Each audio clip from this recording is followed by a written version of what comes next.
usted contó ayer aquí en 6 AM que en la URF, que es la Unidad de Regulación Financiera del Ministerio de Hacienda, se estaban presentando una serie de renuncias, de salidas de funcionarios. Es una entidad que no es muy conocida para los colombianos, pero es muy importante para la estabilidad del sistema financiero y además para la implementación de la reforma pensional. ¿Qué es lo que está pasando en esta unidad y qué tienen que ver las pensiones de millones de colombianos con esto? En efecto, Gustavo, la situación es muy tensa. El miércoles pasado se pidió la renuncia de unos 30 funcionarios de la unidad de regulación. Todo tiene que ver con una disputa sobre una propuesta del gobierno que obligaría a los fondos de pensiones, a los privados, a las AFPs, a traer a Colombia 125 billones de pesos desde el extranjero, billones con B de burro. La directora de la unidad, que es Mónica Higuera, o era, la doctora Higuera, ya había renunciado la semana pasada, el viernes de la semana pasada, diciendo en su carta de renuncia que se iba por diferencias en algunos asuntos con el gobierno del presidente Petro. ¿Cuál es el origen de esta crisis, Espinosa, y qué está en juego cuando hablamos de pensiones? Sí, yo creo que es importante contar esta historia desde más o menos el principio. El presidente Petro ha criticado repetidamente a los fondos de pensiones por tener una parte de la plata de las pensiones de los colombianos invertidas fuera del país. Eso lo permite la regulación y la legislación en Colombia, en lugar, dice el presidente, de invertir más en la economía nacional. Mire, por ejemplo, dijo esto en el Consejo de Ministros del 16 de julio pasado. Estaba refiriéndose a este asunto y le estaba hablando al ministro de Hacienda, a Germán Ávila. Yo le he pedido a Germán que saque el decreto que al menos elimine lo que creó Santos, que le quitó la prohibición de sacar el dinero ahorrado por los trabajadores, que es de los trabajadores de los fondos privados de pensión, fuera del país. Que si dieron el ahorro de los trabajadores, que se debe invertir en Colombia. Es un decreto que puso Santos y que hay que derogarlo, Germán. Hay que derogarlo, Germán, derogar ese decreto que sí, como dice el presidente, permite que esas inversiones estén por fuera del país. Ahora, no solo eso, Gustavo, este es el punto central. El gobierno también le ha pedido a la Superintendencia Financiera, el cabeza del señor Ferrari, que proponga un cambio regulatorio que obligue a los fondos a repatriar cerca de 125 billones de pesos en activos que están fuera del país. Originalmente, se pensó en un plazo de 5 años para la repatriación. De esto hay un documento que es un decreto de borrador. Pero el ministro de Hacienda, Germán Ávila, ha presionado para que todo se haga no en 5 años, sino en 6 meses. Y esto tendría unas consecuencias tremendas y además es imposible hacerlo. ¿Y cuáles serían esos riesgos económicos que advierten los expertos, Espinosa? Sí, los funcionarios que ya no están de la unidad de regulación financiera advierten que estas entradas tan grandes de dinero en un plazo corto, que incluso es corto a los 5 años, podrían generar riesgos de mercado, de liquidez y de crédito. Podrían afectar la rentabilidad de las inversiones de los cotizantes de pensiones que están por fuera y que por ahora han sido rentables. Y los inversionistas también alertan porque esto podría distorsionar el mercado, creando una demanda artificial de bonos del gobierno en pesos y afectando la moneda. Una fuente me dijo, el gobierno tiene que escoger si quiere con esto un peso o un dólar a 1.000 o a 500 pesos. Obviamente, Asofondos, Gustavo, se opone, dice que esta medida podría perjudicar a los trabajadores porque va a reducir la diversificación de sus inversiones, lo que podría afectar la rentabilidad que tienen a largo plazo. Asofondos, obviamente, en esto pues es parte interesada, pero insisto, esto no solamente es inconveniente, sino que además no se puede hacer en el tiempo que el gobierno quiere. ¿Y el gobierno sigue adelante? ¿Qué va a pasar con esta regulación? Sí, eso es lo que está en duda, Gustavo. Parece claro que el gobierno, al aceptarle la salida a la directora, que se fue, como digo, el pasado 3 de diciembre, a la doctora Higuera, pues sigue pensando en que eso tiene que hacerse. Es importante, Gustavo, destacar que la nueva que ha llegado a ese cargo, Larisa Caruso, ex asesora de Ávila, que ya trabajó con Luis Carlos Reyes, que tiene una cercanía con el exministro Diego Guevara, es una economista preparada, que tiene una hoja de vida robusta, pero ella ya sabe, Gustavo, que el primer asunto sobre su escritorio será ese.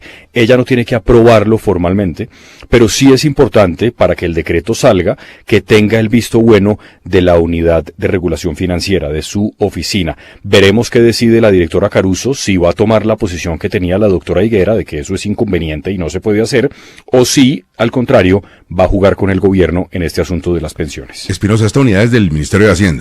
Es correcto, es del Ministerio de Hacienda, sí. Como también la UIAF, es del Ministerio de Hacienda. También, ¿cómo no? Sí, es que, no, ayer tuve una inquietud a propósito de la UIAF, que sí se ha vuelto en los últimos años más conocida para los colombianos, es la Unidad de Información y Análisis Financiero. ¿Qué es lo que hace esta unidad? Pues que detecta operaciones relacionadas con lavado de activos, con financiación de terrorismo, que cruza cuentas, que mira todo con mucho juicio y mucho sigilo, y tiene enorme información financiera de los colombianos. Pero es que ayer vi que el ministro Benedetti estaba trenzado en una serie de peleas en redes sociales con particulares y tenía muchísimos datos sobre apartamentos, sobre bienes, sobre compras, sobre platas, y se queda uno como con la idea, ¿qué está pasando con las informaciones que tienen entidades del Estado como la UIAF, que deben ser de reserva, o como la inteligencia de Colombia, que ya lo vimos en el caso Calarcá?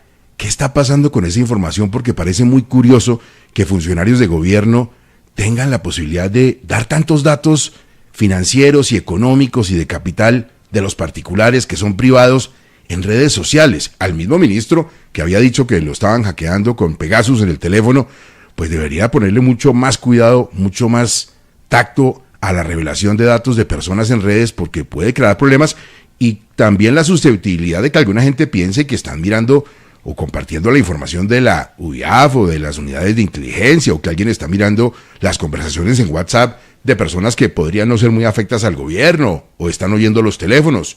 Delicado. Un juez ordenó la captura de la que sería la presunta instigadora del terrible crimen de Jaime Moreno, el estudiante de los Andes asesinado, recordemos, a golpes en la noche de Halloween. José Andrés, ¿qué se sabe?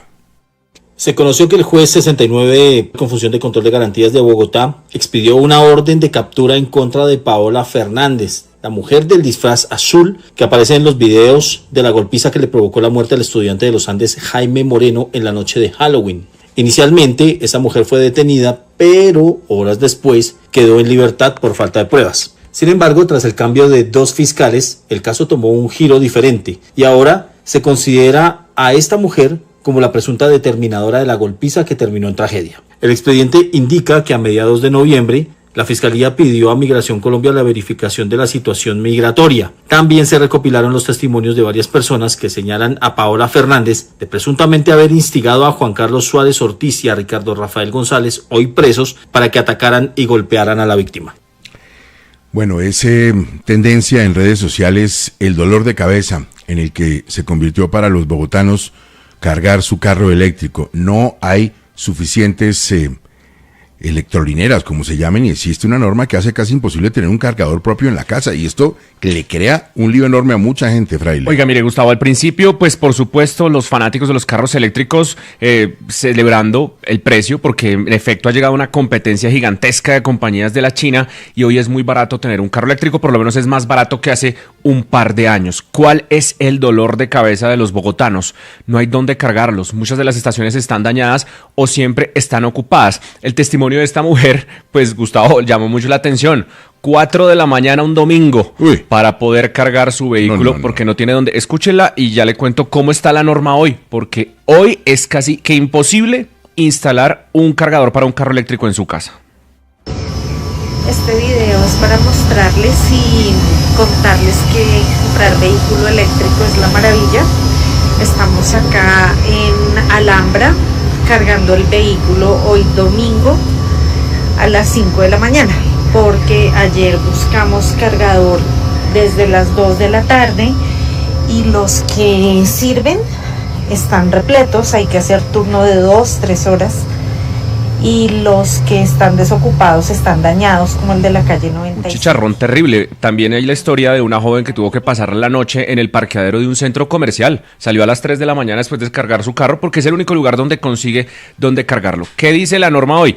Que si usted vive en un edificio o en un conjunto cerrado, para usted instalar su propio cargador, tienen que aprobarlo todos los vecinos de la copropiedad. O sea, si usted vive en casa, es fácil la instalación. En la suya usted puede hacer lo que quiera, pero si es un edificio o un conjunto cerrado de casas, tiene que aprobarlo toda la asamblea de copropietarios de vecinos. Pero no solo eso, Gustavo, si usted tiene que hacer algún tipo de adecuación, que es romper una pared, hacer un huequito para que meta el cargador, puede ser el cable y se conecte a la energía principal de la casa, permiso de una curaduría. Eso es un chicharrón hartísimo. Mire, esa es la ventaja que tienen personas como yo que vivimos en casa. El problema es que no tenemos plata para comprar el Tesla.